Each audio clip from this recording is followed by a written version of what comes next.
আজকের নাটকটি আমাদের লিখে পাঠিয়েছেন তাপস সর্দার, বৈদ্যচক, জয়নগর, দক্ষিণ 24 পরগনা থেকে। আমরা ধন্যবাদ দিই তাপসবাবুকে এই নাটক আমাদের লিখে পাঠানোর জন্য। নাটকটির নাম বীরঙ্গনা নার্গিসের সংসার।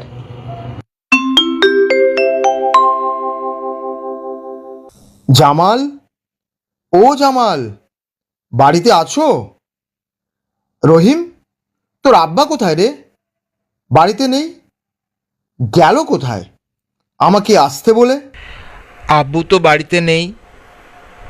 আম্মু রে, ও আম্মু, আরে কে এসে দেখ না, আব্বুর খোঁজ করছে।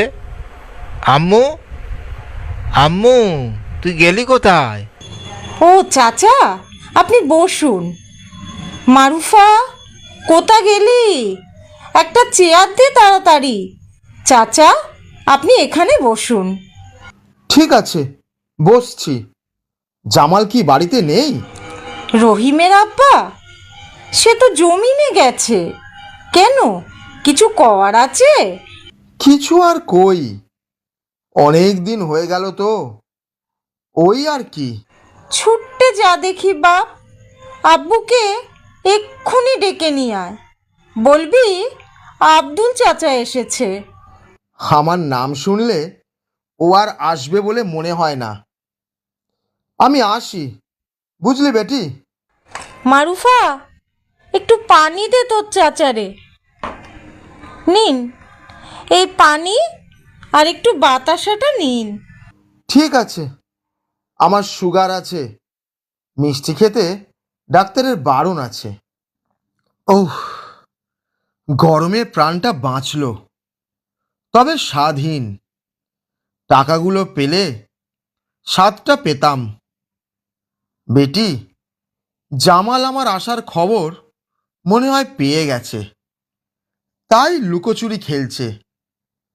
আমি আসি, মনে রেখো টাকাটার সুদ বাড়ছে, শেষে না এই ভিটে বাটিও চলে যায়। জামালকে বিকালে বলো আমার বাড়িতে যেতে, পালিয়ে যাবে কোথায়? আমি সুদখোর, সুদে আসলে উসুল করব। জামালকে বলে দিও বিকালে না এলে রোববার গ্রামের বিচার সভায় দেখা হবে। টাকা দেবে না, পালিয়ে যাবে কোথায়? আমার টাকা আজ পর্যন্ত কেউ হজম করতে পারল না। জামাল তো চুনোপুটি। মারুফা, তোর আব্বু কোথা গেছে? কিছু বলে যায়নি রে? না, বলে যায়নি, তবে বলেছিল দেরি হবে ফিরতে। মানুষটা এই চড়া রোদে গেল কোথা?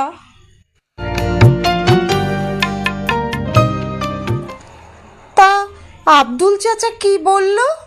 কি আর বলবে,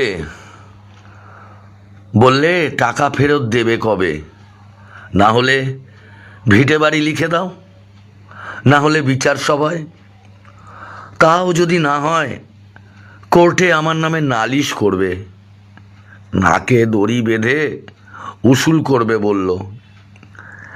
এক কথায় শাসালো, না হলে অন্য পথও আছে তার জানা। অমন মানুষের কাছে ধার কেন নিলে গো? আর মানুষ পেলে নে? কি আর করব, সবাই কি আর গরিবদের ধার দেয়? যার টাকা আছে তার টাকা দেওয়ার মানুষেরও অভাব নেই। কত টাকা গো?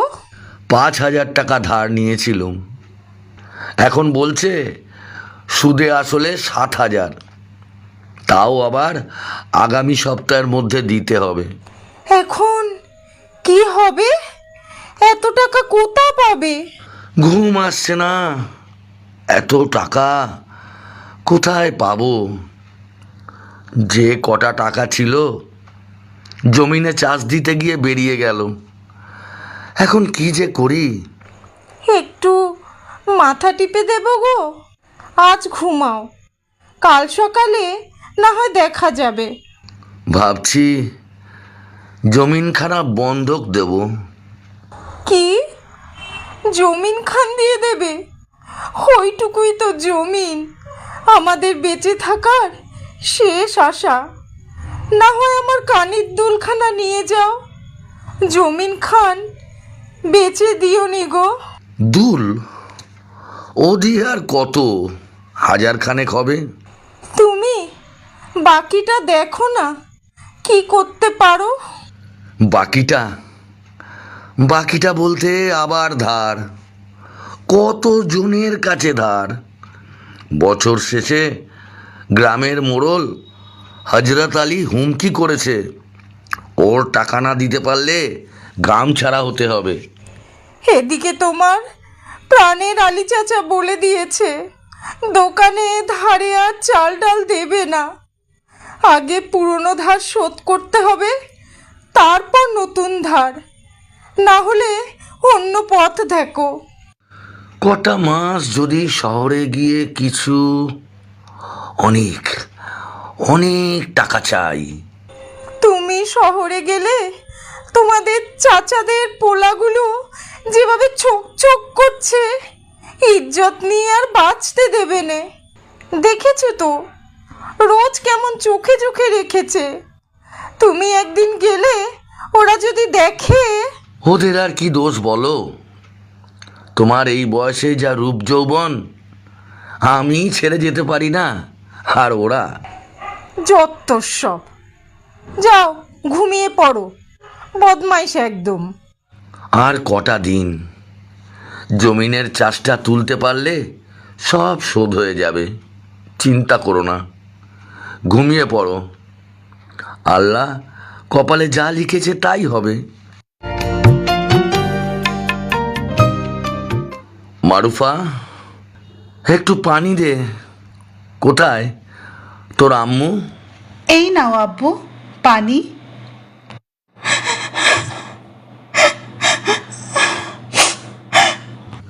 কাঁদছিস কেন মারুফা?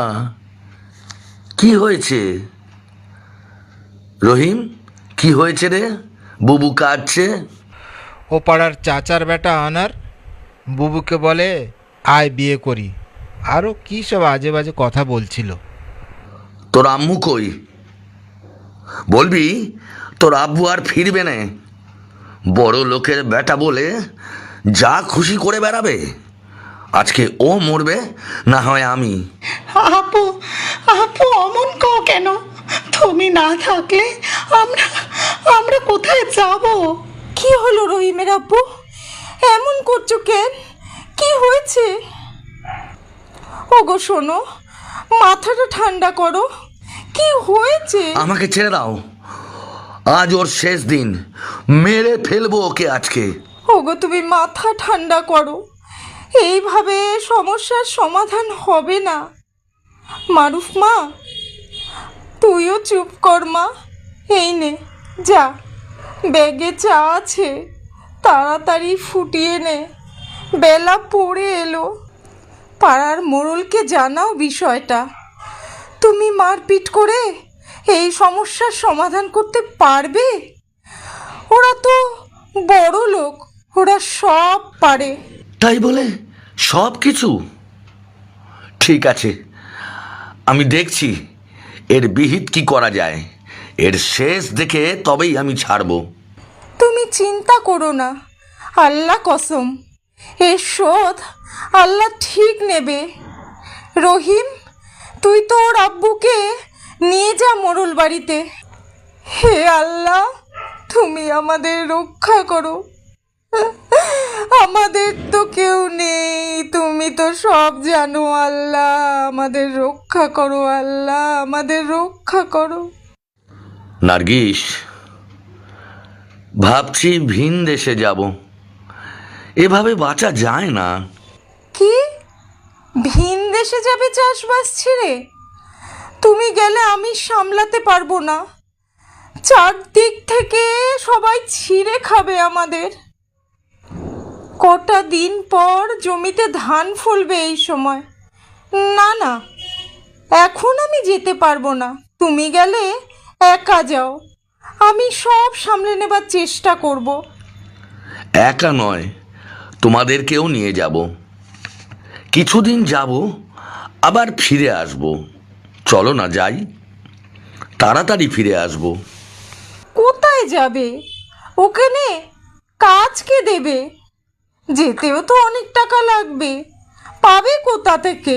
ও সব ভাবনা ছেড়ে দাও। খালুর বেটা কুতুব বলেছে আরবে গেলে কোনো কাজের অভাব হবে না। ওখানে একবার যেতে পারলে সব দুঃখ কষ্ট দূর হবে। ওখানে অনেক টাকা। এও বলেছে টাকা ওখানে ওড়ে, শুধু ধরে নিয়ে পকেটে ভরো। শুনলে গায়ে কাটা দেয় আমার। শুধু টাকা, টাকা আর টাকা। জামাল বাড়িতে? এই তো জামাল। কি কথা হচ্ছে জামাল? আসবো? এসেই তো গেছেন, আবার জিজ্ঞেস করছেন কেন? টাকার খবর কি? টাকা পেলে আমি আর কি আসি? কোথায় পালানোর কথা ভাবছো?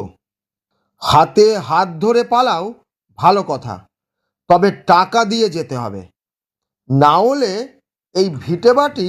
মানে মানে আর যদি 2-1 দিন সময় দেন, সব শোধ করে দেব। আরো সময় চাইছো যে? কত সময় দেব? বলি ভিটে মাটি ছেড়ে তাড়িয়ে দিলে কি ভালো হবে? এই নিন, আর বিদেয় হন দেখি। একটা নোংরা মানুষ, কটা টাকা দিতে পারিনি বলে নোংরা নোংরা কথা। ছি ছি ছি।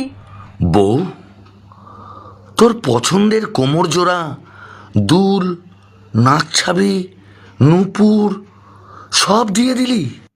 এবার মনে হয় শোধ হলো, বুঝলে? হিসাব বরাবর। এবার আমি আসি। বিকালে আসিস জামাল। নাকছাবিটা দারুণ, বিবিকে দিলে বড় খুশি হবে। এখন আমি আসি।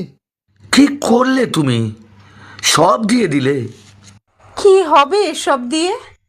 ইজ্জত নিয়ে টানাটানি, পেটে ভাত নেই, সোনার দুল, রূপোর জোড়া, এসব দিয়ে হবেটা কি? আমি এমনিতেই তো ওগুলো পড়িনি কখনো। সেই বিয়ের সময় কবে পড়েছি, আর ভালো লাগে না। যাক যাক, সব নিয়ে যাক, সব শোধ হলো তো, একটু হলেও শান্তি পেলাম। তুই কাঁদছিস নার্গিস? এ জীবন আর। কোথায় যাচ্ছ? আব্বু কোথায় যাচ্ছ তুমি? দাঁড়াও আব্বু, আমিও যাব তোমার সঙ্গে। কি হলো মারিফের আব্বু, কোথায় যাচ্ছ? আর বাঁচতে ইচ্ছা করে না। আমাকে মরতে দাও, আমি মরবো। আমি মরতে চাই। হে আল্লাহ, আমারে তুলে নে। আর বাঁচতে চাই না। শুনলেন তাপস সর্দারের লেখা নাটক বীরঙ্গনা নার্গিসের সংসার।